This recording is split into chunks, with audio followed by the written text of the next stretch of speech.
Conte mi ngi koy wax léegi contre Égypte Kalidou Koulibaly qui prend un carton du jouer finale bi après mu am blessure remplacé immédiatement par l'ancien capitaine de Strasbourg ki nga xamante ne moom mooy Mamadou Sarr bërki démb gis nañu prestation bi nga xamante ne def na ko avec Chelsea FA Cup. Les Blues ont dominé équipe bi di Hull City sur le score de 4-0. Match yi mu joué yépp ak équipe bi le Sénégal n'a pas pris de but. La rapidité am na question boo xamante ne doyen Conte teg na ko ci kaw table laataa may ñëwaat ci moom qu'est-ce qui va se passer est-ce que la hiérarchie est bouleversée. Selon moi la hiérarchie est bouleversée rek. hiérarchie bi waaw ça doit être sax bouleversé. nooy def Kalidou. nooy def Kalidou ni ñu doon def ñeneen ñi rek ba Kalidou di jouer moom ba muy jouer. am na ñu doon toog ci banc bi quoi. tu vois je dis pas qu'il ne sera pas titulaire wala qu'il doit pas être titulaire mais présentement nii les formes du moment quoi. bu dee les formes du moment lii moo continuer ba ci mondial bi c'est Mamadou Sarr qui doit jouer. c'est Mamadou Sarr qui doit jouer. waaw loolu moom moi je le dis ici tu vois parce que xale mooy jouer quoi surtout côté xam nga attaquant sax mun nga nekk mag moo tax Sadio Mané je n'ai jamais douté de lui jamais. Sadio. waaw jamais parce que attaquant ak défenseur moo bokkul xam nga défenseur su commencé jël âge wala commencé def yenn fautes yi parce que Kalidou c'est un gars très serein. très intelligent. macha allah tu vois mais Coupe d'Afrique bii nii dafa xaw a passé à côté. ça il faut le dire dafa xaw a passé à côté ci Coupe d'Afrique bii nii même carton rouge bi mu njëkk a am. man boobu chaque fois dama koy wax ah. te nekku fi il paraît que sax moom interpellé na sama ñoo xam ne xam nañ ma ne leen mais grand bi lan lay wax nii parce que lu tax man mënu ma ko woon baal ci carton rouge boobu noonu. ak son âge suñu capitaine la et tout ça. carton rouge boobu man Mamadou Sarr laa ko gën a mën a baal que Kalidou Koulibaly. comme je me fais comprendre. tu vois mais il a rectifié le tir lors des demi-finales parce que je sais pas je suis pas certain je suis pas dans le secret des dieux mais certains disent que gaañuwuloon sax xam nga lu ma la wax. ci demi-finale bi ci demi-finale bi. waaw ñi ko wax bëri na. bon ñi ko wax bëri na te sénégalais en général su ñu waxee benn affaire rek quelque part am na tuuti lu siy dëgg quoi. tu vois donc mais bu dee gaañuwuloon tamit loolu moom dama koy gën a saluer parce que bu muy génn ñun ñëpp on était. enfin moi je dirais pas j'étais content parce que dafa blessure la génne mais sama xel dafa dal ba Mamadou Sarr di dugg à sa place.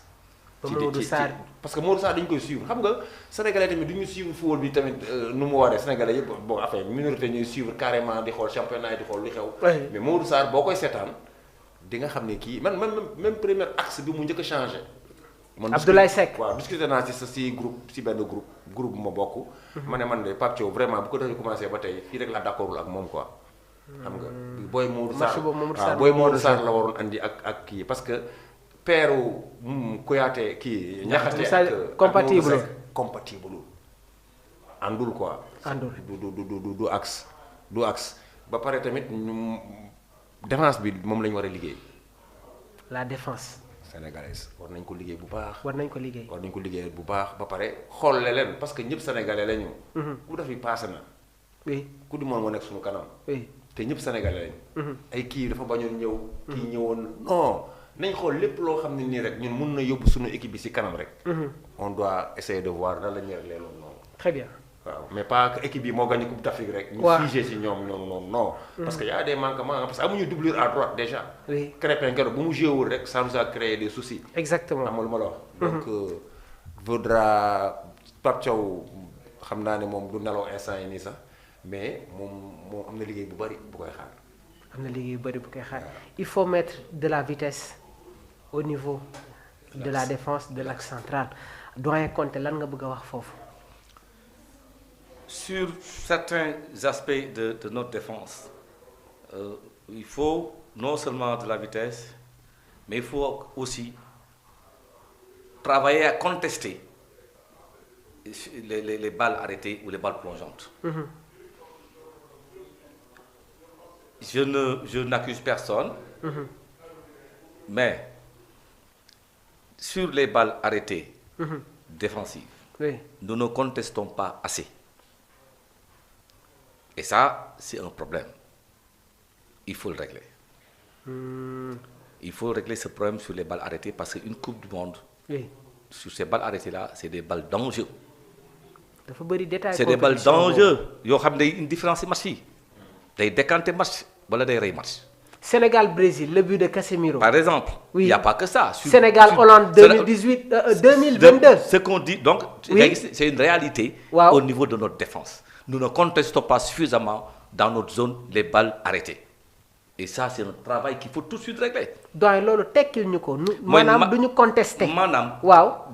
balles arrêtées, il y a des zones cibles, des zones critiques. yoo xamante ni dafa war am une présence et un marquage systématique. On ne peut pas, sur des balles arrêtées, ne pas savoir qui attaque le ballon. Généralement, celui qui a le meilleur timing, il n'est pas au marquage. Il est à la cible du ballon. Ça, tout le monde se place, lui, il cible le ballon. Parce qu'il a un timing qui permet d'attaquer et de prendre ce ballon-là. Il faut qu'on ait quelqu'un qui, sur le plan du timing et de la détente, règle ce problème-là.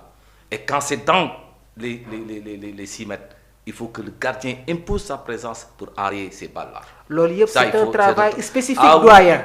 mais rapidement fait, parce que nous avons des professionnels. Wow. Il faut le régler. Oui. Maintenant, là où je am peut-être une petite difficulté. Oui.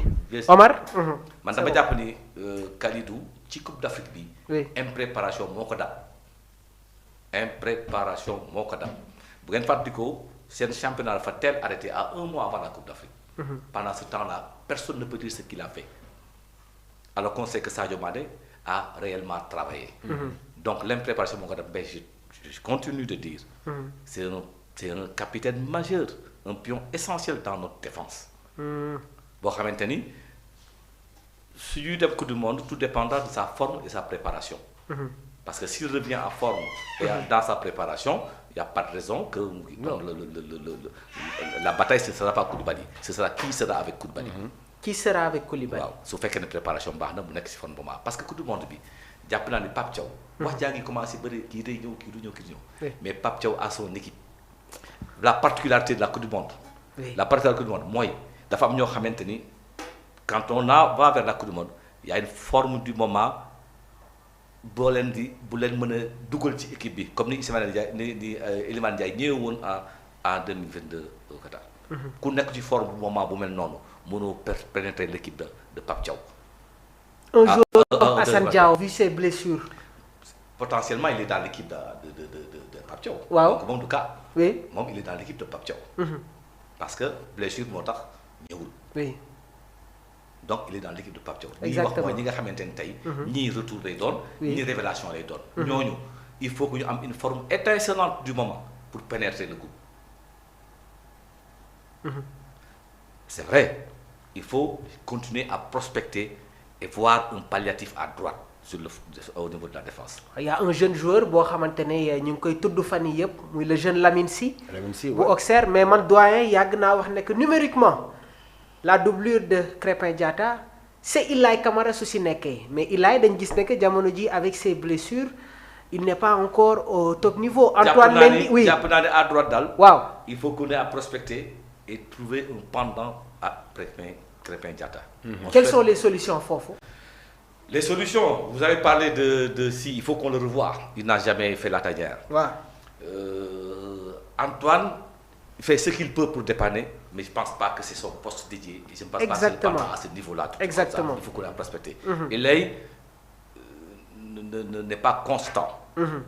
Donc, avec des blessures, avec des temps de jeu, il faut réellement problème. D'accord. Mais il faut qu'on y aille chercher, on peut Oui. prospecter davantage, parce que j'ai entendu l'entraîneur de Mamadou Sarr Oui. nous révéler qu'il n'est pas que arrière central. Rossignol.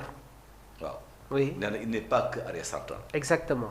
Donc il faut voir les possibilités d'avoir le profil d'un Vive Anderson sur Mamadou Sarr mu occuper peut-être le flanc droit si c'est ko su ko laajee mais Plus d'1m90. Dans ce genre de situation-là, si le défenseur se retrouve avec un excentré, un attaquant qui est en centre de gravité bas, parce que ñun équipe yu ñu bokkal poule quasiment seen attaquant yëpp seen excentré yi que ce soit Dembélé Michael Olise, Oscar Bob, Antonio Nusa, ils ne dépassent pas 1m81, doyen. Les meilleurs arrières latéraux à ce poste-là, Oui. qui ont révélé le poste d'arrière latéral droit comme un poste majeur, ou bien poste d'arrière latéral comme un poste majeur. Oui. Thuram, c'est encore récent. Oui. C'est Viv Anderson, l'anglais. Viv Anderson. C'est le premier milieu, mais comment, avec cette taille-là. Il faisait combien, mon Il faisait à peu près comme Moussa. 1m94, 95. Même plus grand que lui. Oui. On a vu Viv Anderson. Oui. On a vu Manfred Kals.